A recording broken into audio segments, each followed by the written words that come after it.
welcome back. Today's video is going to be another recommendations video as we have approached the year of lockdown and chaos. A lot of countries or cities are going back into lockdown and quarantine, so recommending more books, more TV shows, and more movies, because why not? We have the time, don't we, darling? Okay, so let's get started. So the first recommendations are going to be more of like what you would consider classics. So the first one is If Not Winter, Fragments of Sappho by Anne Carson. So this is essentially a poetry book from the fragments of poems by the Greek poet Sappho from the island of Lesbos. These are all fragments of her poems and only one poem is complete. And I'm a sucker for world history, love, and this feels kind of like a time machine back to ancient Greece. And what fascinates me the most about this book is that so many of the poems have themes that are still relevant today, which I find literally crazy since this was written thousands of years ago. And Anne Carson's translation is just so good. If you're wanting to get into poetry, or you're just interested in world history or any of that stuff, or you're just a Sappho yourself, why not read this? It's so good. The next book I'm recommending, did I only read this because Zendaya and Timothée Chalamet are going to be in the movie together?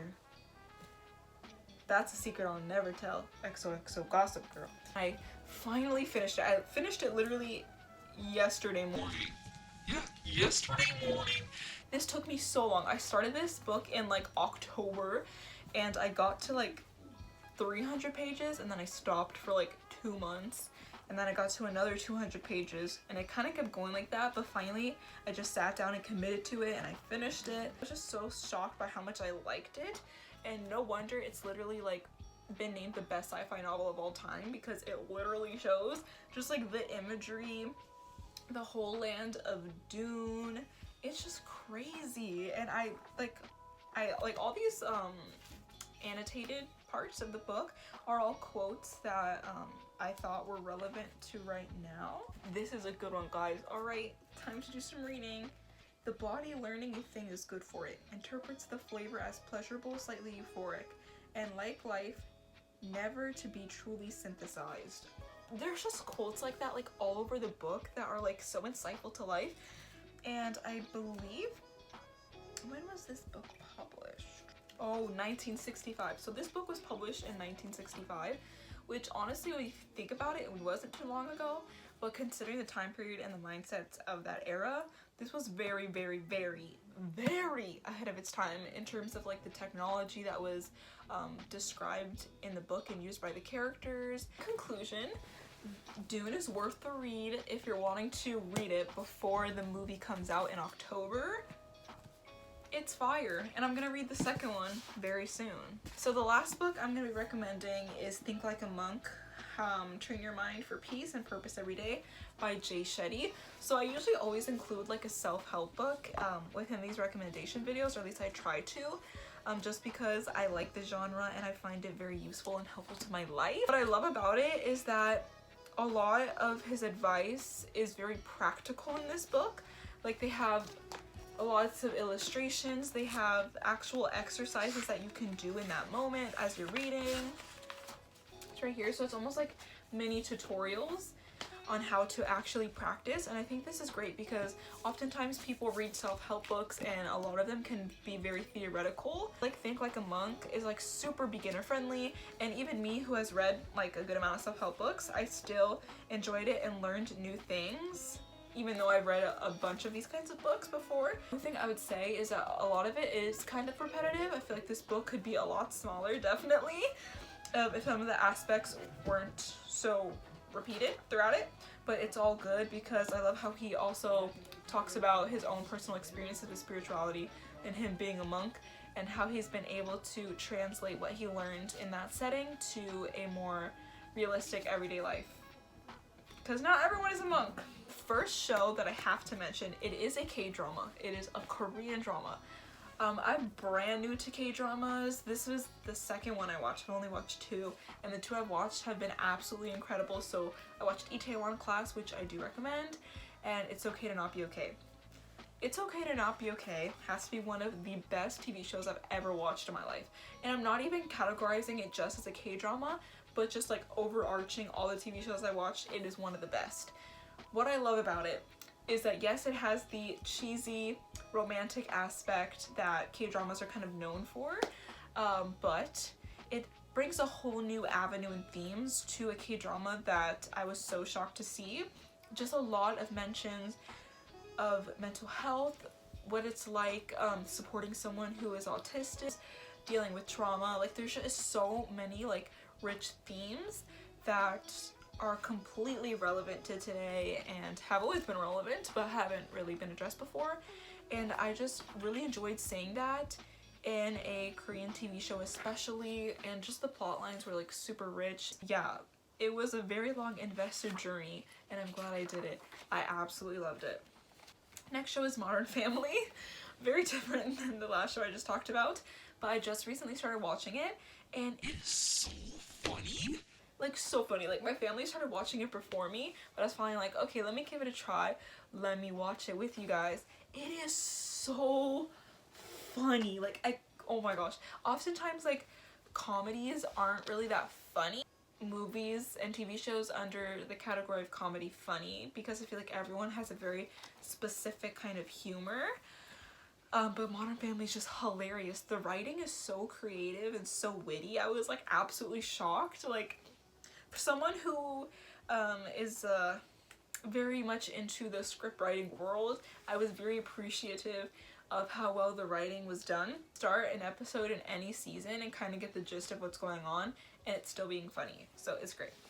The last show I'm going to recommend is The Queen's Gambit. I did mention this in a video before, but I was talking about the book. The TV show is absolutely incredible. I feel like everyone and their mother has watched it, but if you haven't started watching it, what are you doing?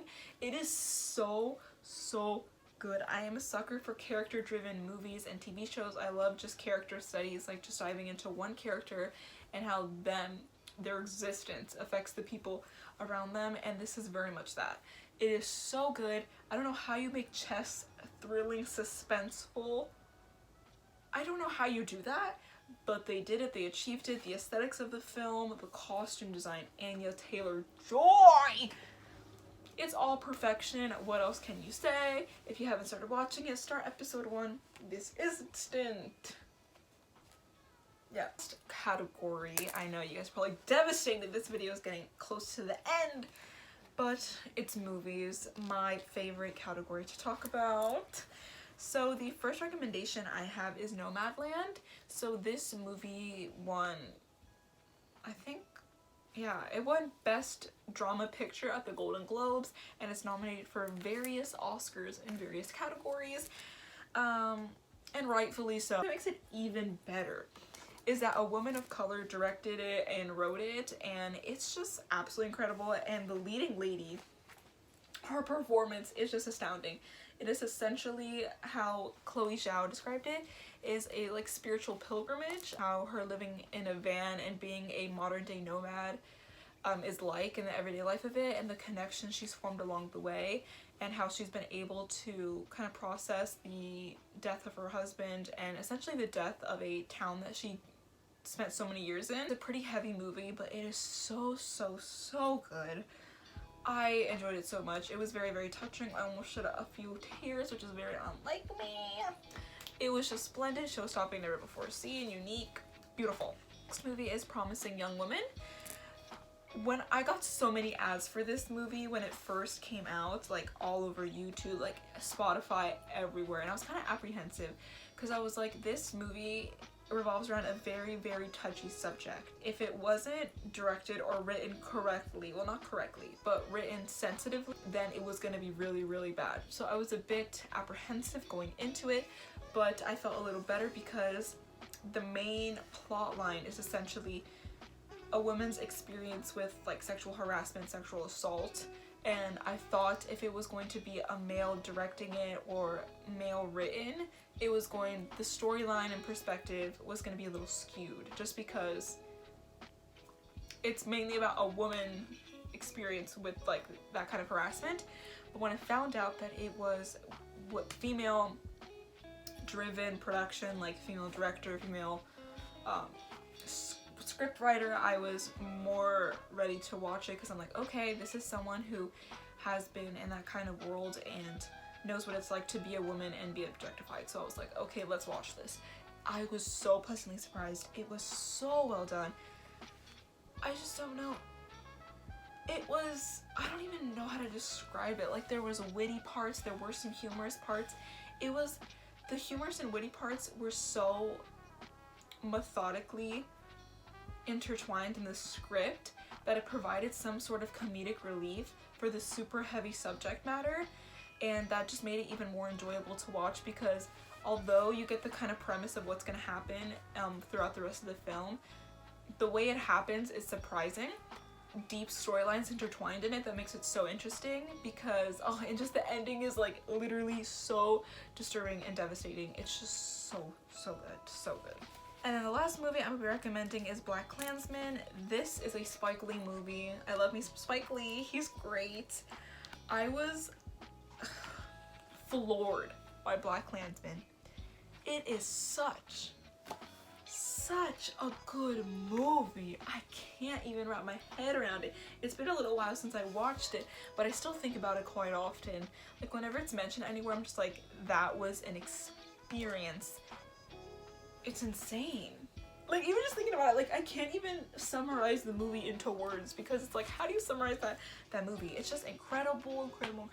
Incredibly acted, incredibly directed, everything about it, the music score, all of it. It's just how some people think, how racist people think, like, absolutely boggles my mind. And it'll boggle your mind even more if you watch this movie, because it is absolutely shocking. It's disturbing. It's literally so infuriating that people even think like that, and that how a thought like that has even come across their mind. It's disturbing. But the way it is written and directed, it's absolutely masterful. So that is it for this video. Thank you so much if you made it through the end. I really appreciate it, and I hope that you took any of these recommendations and will run with it. And if you do, please let me know in the comments which recommendation you're gonna read or watch. So, and if you have any recommendations for me that you think I would like, I would love to hear that. So thank you very much. Bye guys.